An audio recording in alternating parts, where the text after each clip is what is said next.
Funding for immigration enforcement did pass. The Senate failed yesterday to pass the Save America Act. The Republican election overhaul was proposed as an amendment to the funding package after sitting in the Senate for months. But in a surprise turn of events, 4 Republicans joined Democrats to block that amendment: Susan Collins, Mitch McConnell, Lisa Murkowski, and Tom Tillis. The final tally, 48-50, though, thought it would likely have advanced even with full Republican support, as it needed to meet a 60-vote threshold that, however, did not stop some conservatives online from voicing their outrage at those 4 Republicans who voted against it. America can't seem to agree on anything anymore. The economy, crime, immigration, schools, housing, homelessness. Let's pick a topic. Half the country goes one way, the other half goes the other way, and everybody ends up screaming at each other online at midnight. But then you bring up voter ID, and suddenly the numbers aren't even close. Not 51%, not 60%, not barely half the country. We're talking about the overwhelming majority of Americans saying, yes, you should have to prove who you are when you vote. So here's the question that Washington doesn't seem to want to answer. If Americans can agree on almost nothing, but they agree on this, why is it still not done? That's the thread I want to pull today, because this connects. This connects straight from the federal election bill to Los Angeles politics, to Spencer Pratt running for mayor, to Karen Bass, to the slow erosion of trust and the whole system. This is not just about one race. This is not just about one bill. This is about whether regular people still believe the system was built for them, for us, or whether they're finally starting to suspect it was built to protect somebody else. Senate GOP rebellion continues. 4 dissident senators joined Democrats to sink Trump's Save America Act again. 4 Republicans join them, man. We got to know who these 4 Republicans are. Their vote was enough to derail the maneuver, dealing a fresh blow to President Trump and Congressional Majority Leader ability to maintain party discipline within their own ranks. Republican attempt was to attach the Safeguarding American Voter Eligibility Act to nearly $70 billion budget reconciliation package intended to fund immigration. 48 yay, 50 nay. And California is one of the states that does not require voter ID, right? So, I mean, it's so hard to get consensus in this country when you see people in the Democratic Party, even the Republicans especially, 75, 80, 85, 90% want voter ID, and then you just deny that ability. That's what just doesn't make sense. But back to the Spencer Pratt thing, this is the first I'm hearing that he's not even going to potentially make the runoff. Because when we were texting, I believe yesterday, it looked like he was number 2, right? He did. And then did look like these that. how many 25,000 ballots show up and he gets 0? Something fishy here. But Let me ask a simple question. When was the last time you did something truly important without being asked to prove who you are? You want to board a plane? ID. You want to open a bank account? ID. You want to sign a lease? ID. You want to pick up certain documents, certain prescriptions, certain official ID. Nobody calls that extreme. You want to go to a nightclub? ID. A bar? ID. Nobody says the airport is oppressing you because they ask who you are before you get on a plane. We just call that normal. That is how the world works, right? So when most Americans say they support voter ID, folks are not shocked by that. They're confused as to why this is even a controversial thing. Because to the average person, voter ID does not sound radical. It sounds basic. And that's where the disconnect starts, because the gap is not really between regular Americans versus regular Americans.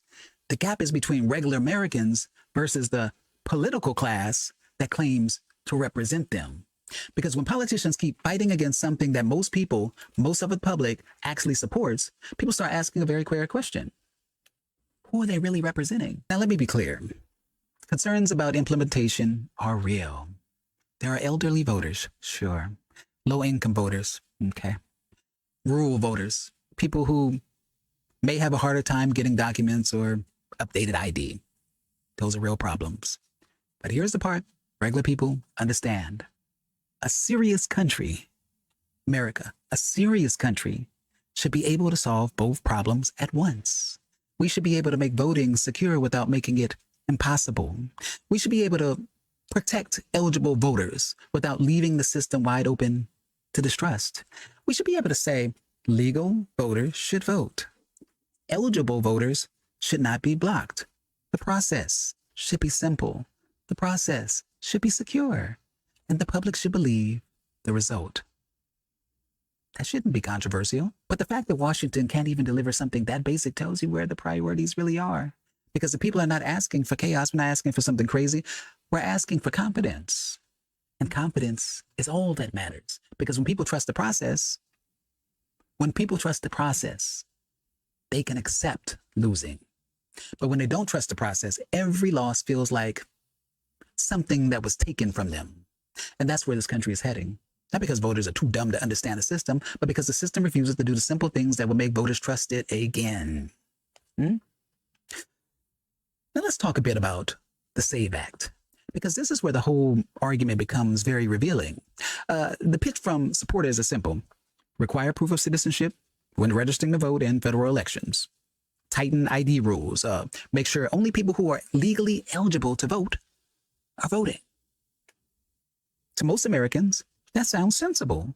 Actually sounds like common sense. But the moment it gets to Washington, for some reason, the conversation changes. It stops being about solving the problem, and it turns into a weapon. One side says election integrity. The other side says voter suppression. One side says secure the vote. The other side says you're making it harder to vote. And then everybody digs in. Nothing gets solved. Nothing gets cleaned up. Nothing gets simplified. And the public is left watching the same political theater again. But here's the part I find most revealing. The argument is always framed like we have to choose between security and access, as if protecting the vote and protecting the voter are two opposite things. That's the trick. That's the trick. Because why can't we do both? Why can't the same government that tracks your taxes, your social security number, your passport, your driver's license, your benefits, your registrations, and your entire financial life figure out how to verify citizenship without making the process a nightmare for legal voters? That's what we're asking. Not because we hate voting, not because we want people blocked, but because we know that the government is capable of tracking everything else it wants to track. So when politicians act like this is impossible, we don't buy it anymore.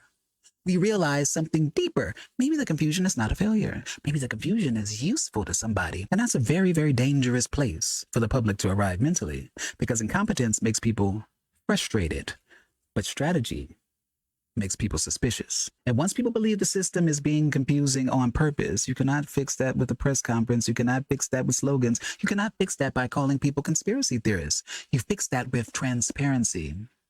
And that is what the SAVE Act debate exposed. Not just a disagreement over one bill. It exposed a trust fracture inside the institution itself. Because when most Americans want cleaner rules and the government still cannot produce cleaner rules, people start, wondering whether the mess is accidental or whether the mess is protecting somebody. So the SAVE Act. Yeah. So John Thune, needs to be a little bit more brave. Here's what he was saying. Listen, the SAVE Act, I can't get it to a vote because of the filibuster. You need 60 votes in the Senate to break a filibuster. What is a filibuster? It's endless debate. You keep debating, keep debating. You had the famous fake debate where Cory Booker talked for like 25 hours or something like that. Without going to the bathroom, potentially. How do you break the delay? The majority leader stands up and says, enough of this.